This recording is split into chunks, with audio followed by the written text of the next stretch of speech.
మహాత్ములు ఎందరో ఉన్నారు, వాళ్ళకి అమ్మవారు కూడా అనుగ్రహాన్ని ఇచ్చింది. తాడేపల్లి రాఘవనారాయణ శాస్త్రి గారు తెల్లవారి లేస్తే బాలాదేవిని పూజ చేసేవారు. ఆఖరికి ఆయన బాలారూపాన్ని పొందేశారు. ఆయన పడక కుర్చీలో పడుకుంటే ఆయన్ని చూడడానికి ఇంటికి వచ్చిన వాళ్ళు, అమ్మా తాడేపల్లి రాఘవనారాయణ శాస్త్రి గారు ఉన్నారా అమ్మా అని అడిగేవారు. ఆయన నేనే రాఘవనారాయణ శాస్త్రి అంటే కంఠంలో స్త్రీ కంఠం వచ్చేది ఆయనకి.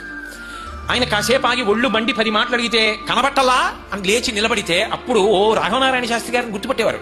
ఆయన పడుకుంటే అమ్మవారు ఆ గుమ్మం మీద కూర్చుని ఆయనతో మాట్లాడింది. ఒకప్పుడు మాట్లాడితే ఆయన దాని మీద ఇంకొక మాట అని పుస్తకం రాశారు కూడా. భగవతి ఆయనతో తిరిగేది. ఇప్పటికీ వాళ్ళ అబ్బాయి చెప్తూ ఉంటారు, పాయసాన్ని అమ్మవారికి నైవేద్యం పెట్టి గది మధ్యలో పెడితే వచ్చిన వాళ్ళందరికీ ఎంత వడ్డించినా పాయసం వస్తుండేది. ఆఖరి వారు వెళ్ళిపోయారన్న తర్వాత పాయస పాత్ర పూర్తయ్యేది. ఎవరు ఎప్పటి వారో కాదు, ఇప్పటికీ తెనాల్లో చందోలు గ్రామంలో రాఘవనారాయణ శాస్త్రి గారు ఉన్న ఇల్లు ఉంది. మహానుభావుడు ఆఖరణ ఆయన శరీరాన్ని చితి మీద పెట్టినప్పుడు బాలాదేవి పైకి లేస్తుంటే చిత్రపటాల్లో పడింది కూడా.